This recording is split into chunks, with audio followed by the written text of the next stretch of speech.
his one and only Son, it said, upon which hang the law and the prophets.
It reads this: Blessed is the man that walketh not in the counsel of the ungodly, nor standeth in the way of sinners, nor sitteth in the seat of scornful.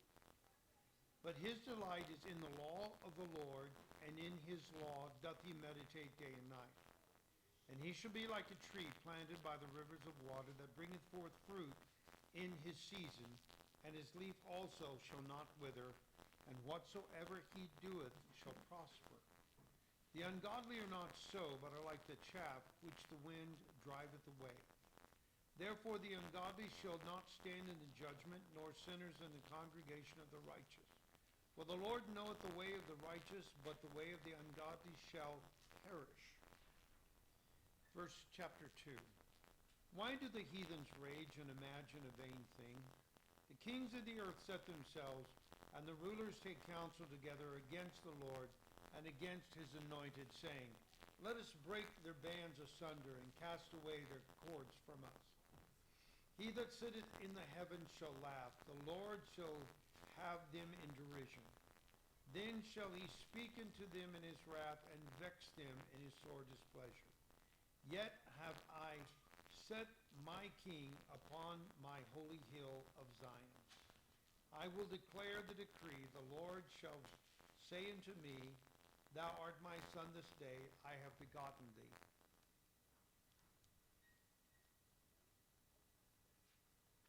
If I were to put a title to this message,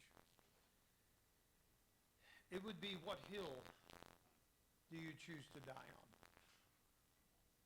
If you remember, if I gave the word and you were somewhat of a historian, and I said Bunker Hill, what would that remind you of? Does anybody know? Anybody remember? Actually, there was a word called the Battle of Bunker Hill. If you remember, it was the first battle. I think it was the Bunker Hill was in Boston, where they decided, the colonials decided, this much, no more. And they chose a place, a hill, and they said, this is where we quit running, we stop running. This is where we stop obeying the British soldier. This is where we decide, this is it. This is our hill to die on. I thought it was interesting when he talks in Psalms here, he says, Yet have I set my king upon my holy hill of Zion. That's the hill I want to die on.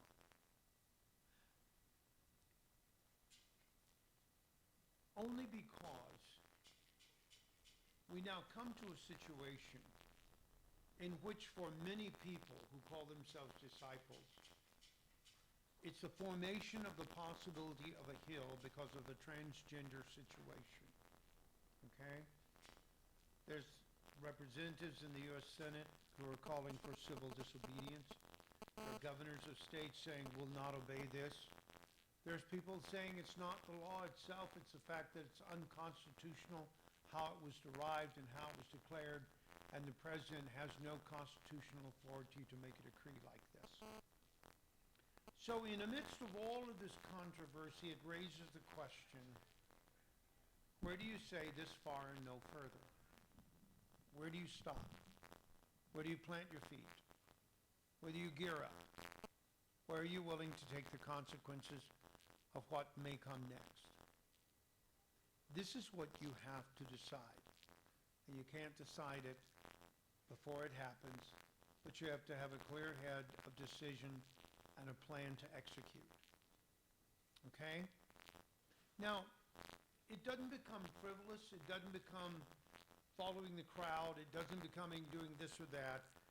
It's a matter of choosing the timing, choosing what you're doing, not necessarily being forced into a corner, and not necessarily believing that it is a particular issue and only that issue. You know, when I talk about a hill to die on, or a stance to take, or a place to say this far and no further, or a place to say I've had enough, the question begins, why? And what would be the basis of this? Okay, this is what I believe it is about. it is important to make this the hill, the stance, the place, not because it is so wrong, not because it is unavoidable, but because it violates a fundamental belief that affects your reason to be you. Okay? I want to say that again. It is important not because it is so wrong, so unavoidable, but because it violates a fundamental belief that affects your reason to be you. A servant, a leader, a disciple, a father. Okay? Now, I do admonish you to understand, take that definition and let's look at it just for a second. I'm not attacking anybody. It's not about what others do. It's about what it'll do to me. It's about the position that I have to take. It's about my regard for the effects of this if I let it pass. What does it mean?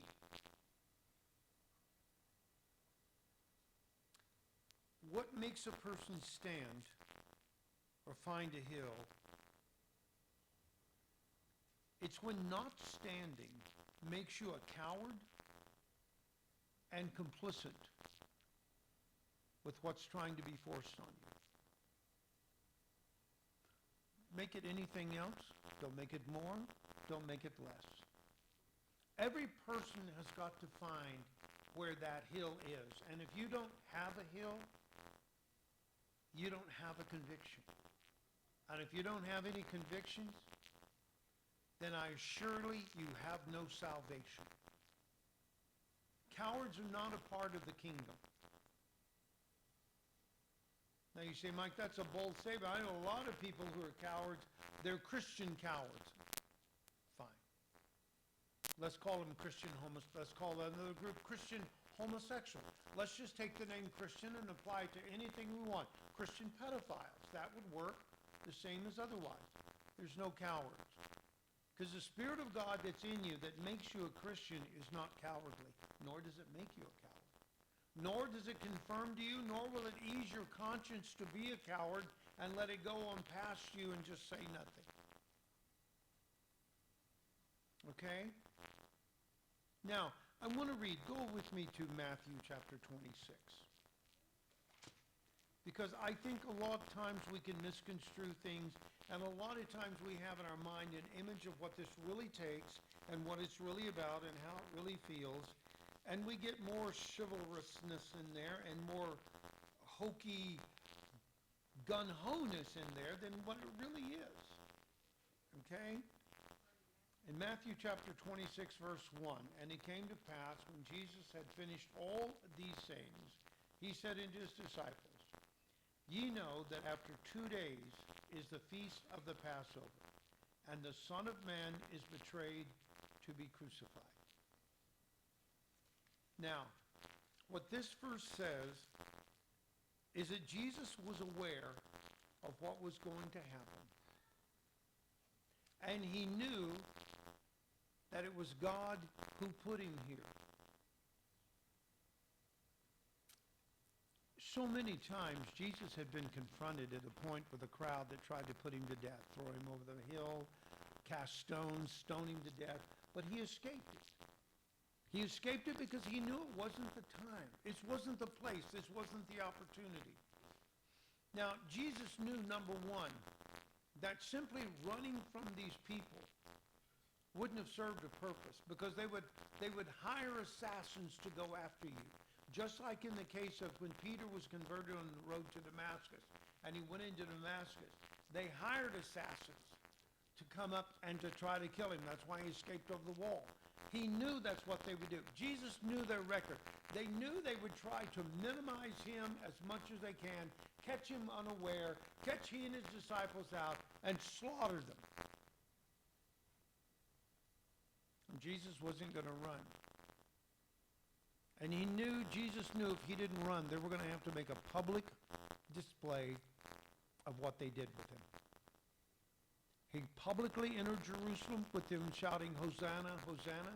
He couldn't be dismissed. They couldn't talk him down.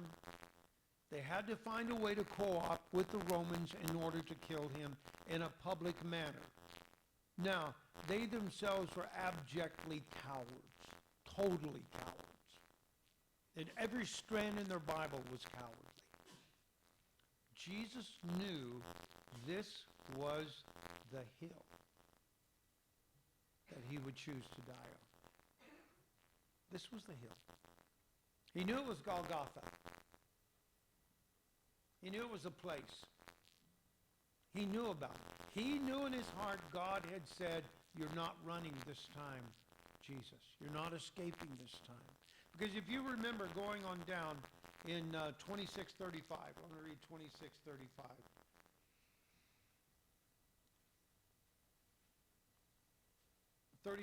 Says, Peter said unto him, though I should die with thee, yet will I not deny thee. Likewise, also all the disciples, said all the disciples. This is the person who doesn't choose a hill to die on. This is the Berberos. This is the, oh yeah, I'm with you, Jesus, you bet. I'm going to die for you because this is mine. No man is flippant about choosing a hill to die on. No woman is flippant about saying, yeah, if you go, I go. Because if there's no inner conviction, then people flee readily before the enemy. Why do you think it was God who took Gideon and who took all those tests to decide who had the conviction on the inside to follow through? And if you don't have conviction to follow through, don't start the fight. You'll lose. You'll lose, you'll be ashamed, because you'll be showed as a coward. You've got to have the conviction. You've got to know, number one, it's God. Number two, it's got to be purpose. Your purpose. As I said, and I'll read again, it's important not because it's so wrong or unavoidable, but because it violates a fundamental belief that affects your reason to be you, a servant, a leader, a disciple, a father. You have to know that. Because when we read on down, verse number 36. Then cometh Jesus with them into a place called Gethsemane, and said unto the disciples, sit ye here while I go and pray yonder. And he took with him Peter and the two sons of Zebedee, and began to be sorrowful and very heavy. Then said he unto them, my soul is exceedingly sorrowful, even unto death. Tarry ye here with me, watch with me.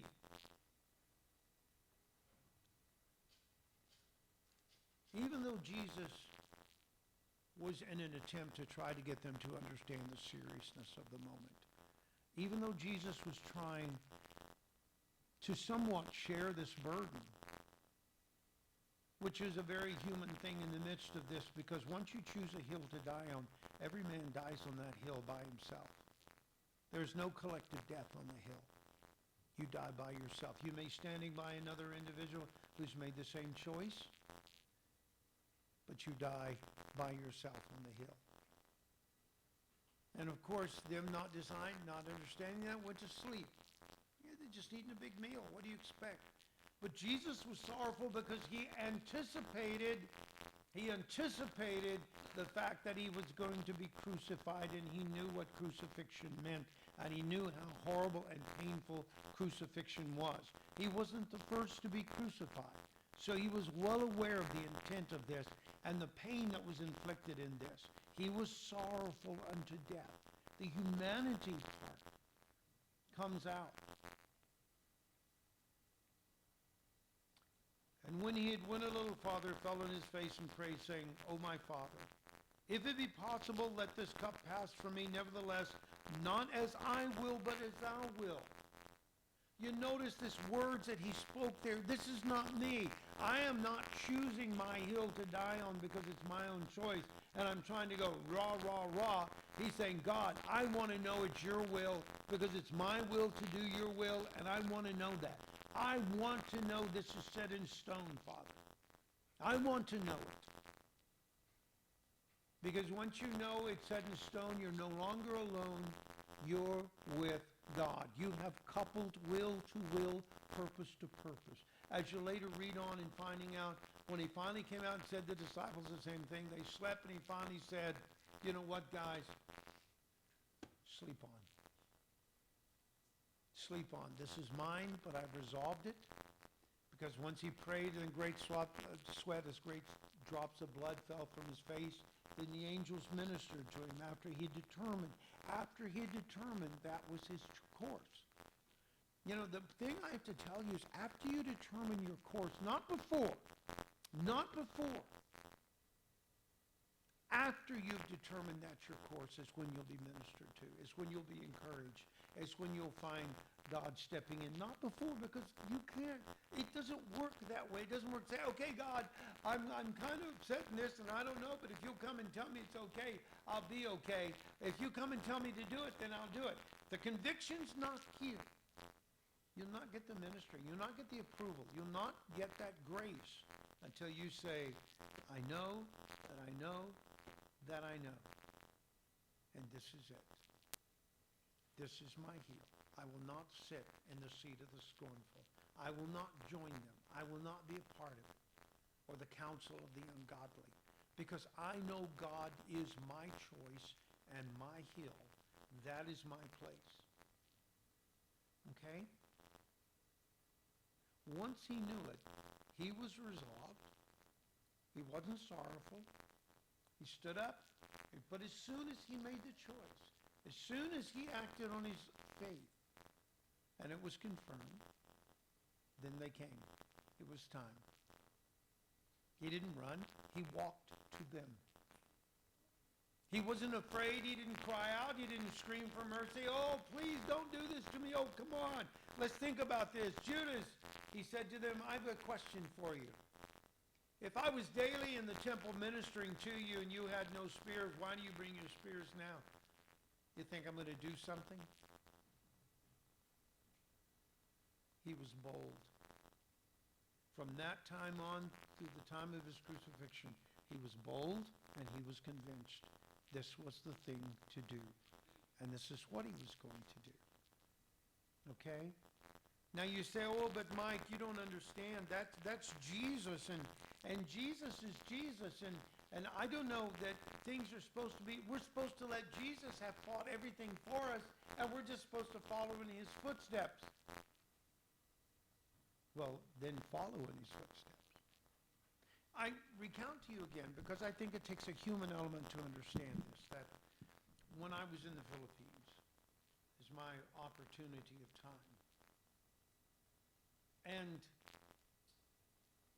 knowing beyond any shadow of a doubt that God had orchestrated exactly where I was, in the midst of the lion's den, in the midst of a situation, in the midst of a people who had vowed to kill me, in the midst of people who were seriously looking for me, to kill me. And the confirmation, remember I told you about the little missionary who came in, that Filipino missionary who came to my hotel when I was there, and he knocked on the door, and I just readily answered the door. I didn't know who he was. I'd never met him in my life. And he came in, and he said, are you so-and-so? And I said, yeah, I'm Mike. And he said, don't just open the door like that. You can't do that. And I'm like, why? He said, because I've come in and I've listened to all the underground on my way in, and I have my ear to the ground, and you are what they are talking about. Said, everywhere I've gone, all the islands coming in, all the communists, all they talked about is this white missionary from America who came and stood in the city square and proclaimed the gospel of Jesus in a land that they said is theirs because there's communists and there is no God, and you have come in and you have defiled. You have stood up to them. He said, they're looking for you. And when they find you, they will kill you.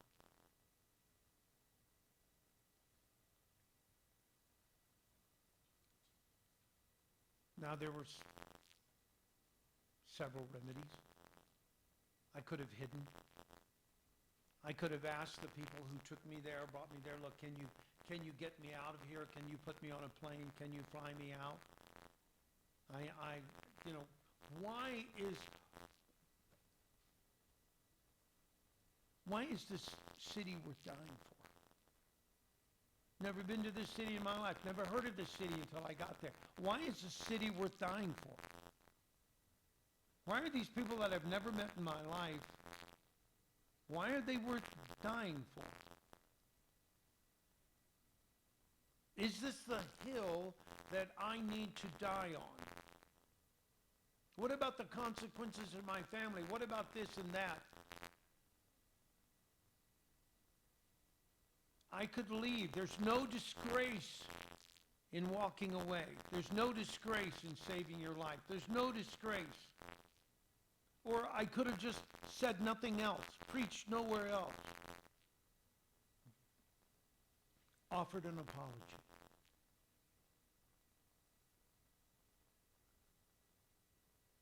Why was it my hill to die on?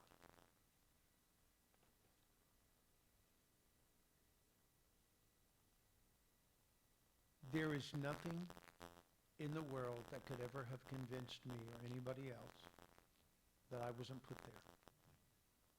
That God didn't place me there on purpose. Knowing full well, I knew before I left the States that the one place I wasn't supposed to go. But I didn't know my travel arrangements. I didn't order them. The people who were, I use my handlers, were the people who decided where I went when I preached, because it was all around the country of the Philippines preaching the gospel. They determined where I went. I didn't determine where I went. God brought me right to that city.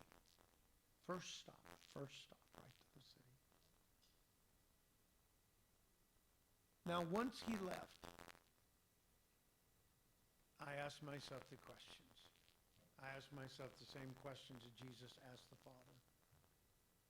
Is this your will? Is this your will that I die here? Is this your will that I stand, or is this your will that I run? My heart. There was no question.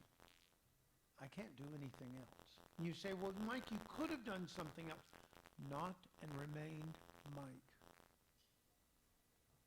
Had I left that city that time, had I sought other provisions of security without going on and preaching, continuing to preach, continuing to defy them. Well, I wasn't defying them. I was doing what I was supposed to do. But had I left,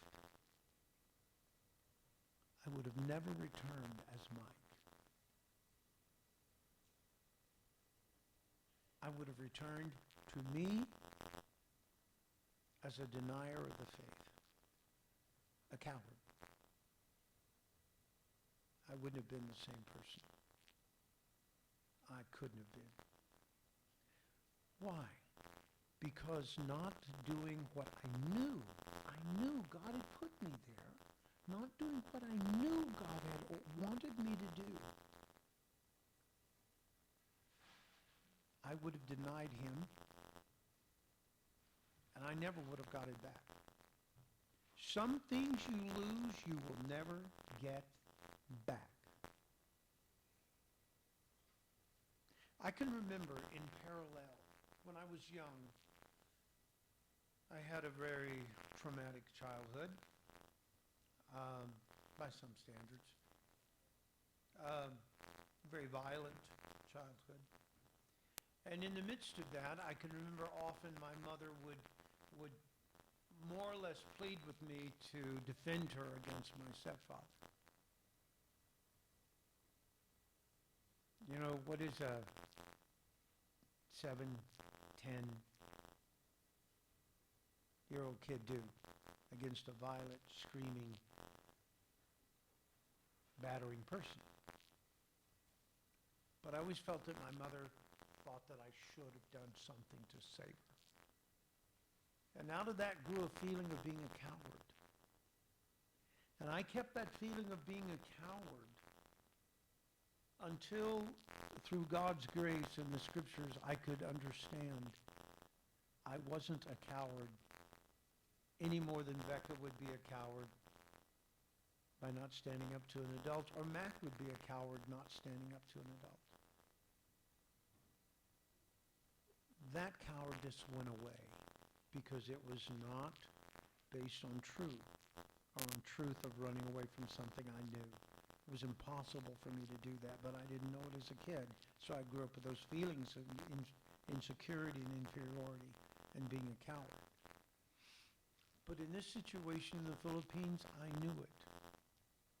I knew that I said everything that I was about staying and defending what I believed in. To run is to lose it. Okay? Much anguish? Yeah, there's a lot of anguish.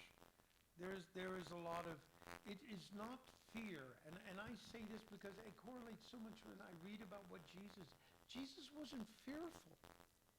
He was sorrowful. And there is a big difference between being fearful and being just sorrowful.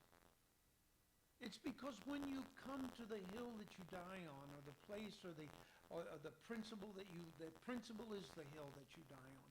When you come to that, you're sorrowful because you leave things behind, because you know you're going on, because you know those things are going to be left behind, whether the relationships or just the familiarity that you experience, they're left behind.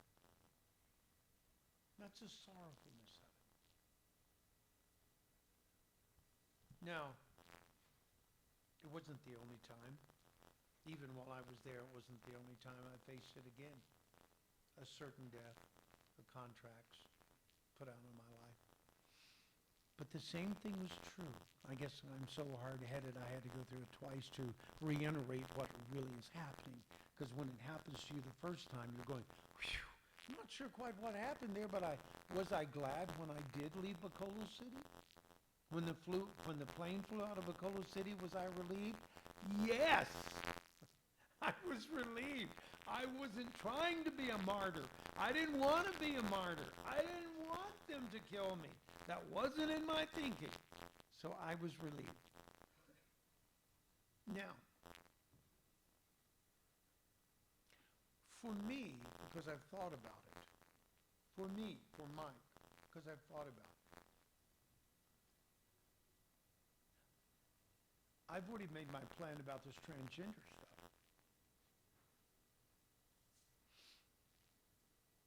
If I'm with my grandchildren, granddaughters, and they go into the bathroom, or my wife goes into the bathroom, I'll stand by the door. The proximity such as that if any male tries to enter, he won't. He won't. First, we're going to have a friendly discussion. And then it's his choice where it goes from there. But he won't. Now, do I think you should go in and check all the bathrooms before they go in to make sure? And if there's one in there, not go in? Of course. I don't believe in exciting things. I don't believe in trying to make people come after you. I don't believe that's Folgerol. That's stupid. That's idiot. I never waved anything in front of the communists and said, you communists suck, come and get me. That's stupid. That's not purpose. But I made sure this was going to happen and I was going to protect. Because that's what I'm about. Protecting my family, protecting my kids, my grandkids, protecting my wife. Even though I know she could handle herself, even Kelly. She happened to be there, any of y'all, I'd still do the same. I'm going to make sure it doesn't happen. Because it's not about law. It's about the fundamental principles you live by. Now, this may not be yours. I'm certainly not trying to impose something on you. But I am trying to tell you the day better come that you have a hill to die on. Because if you never had a hill to die on, you don't have a purpose in living. You're just existing. Okay? I didn't do it on the abortion issue because I didn't feel it in my heart to do it. Wasn't that I was out protesting anything on the homosexual issue or anything else. Or do I feel I need to go out and protest the lesbian and gay, transgender, whatever that crap is stuff? No, I'm not saying that. This is not about a protest. This is about a protection for me. When you choose a hill to die on, you've got to understand the weight and the gravity of what it is all about.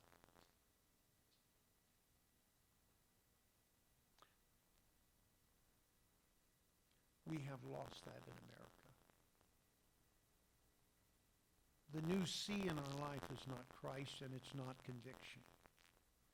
It's compromise. Okay? So I'm just telling you, whenever you find that hill, Jesus found it. Okay?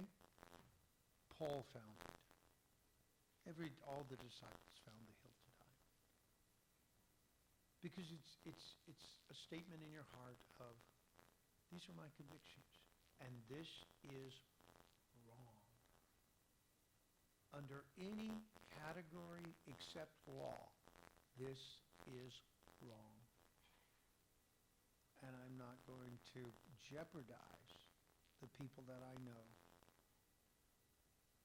for the sake of politicizing some idiot's comments.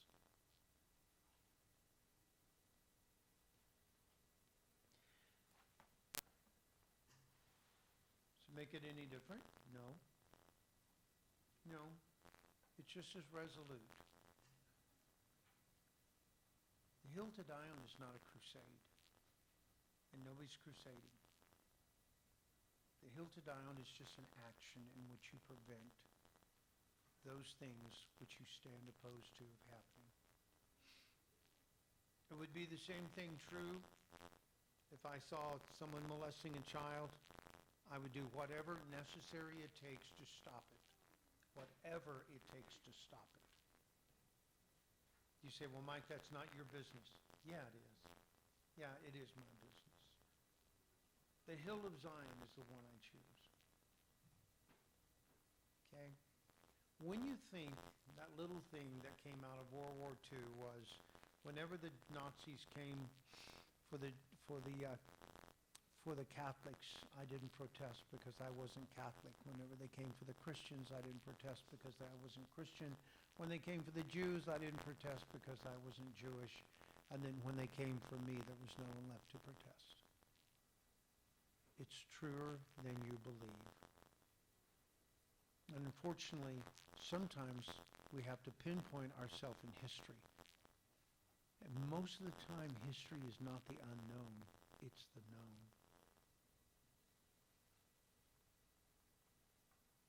Okay? This is not just for men. I didn't preach this sermon for men. This is for all believers. Heavenly Father, you, Lord, have to make us aware and give us the opportunity to know in our heart and our lives what our hills to die on are, where they are, when they are. Lord, that's all about. So it's not about me and it's not about my ego. It's about you. It's about you, Lord. It's about the things to do. And you'll give me the appropriate measures, Lord, to do it, because I don't want to choose to be inappropriate in any way as far as doing it myself. Because you have a plan for everything, and if we follow that plan, Lord, we shall be blessed by you. If we don't, Lord, we're not going to be.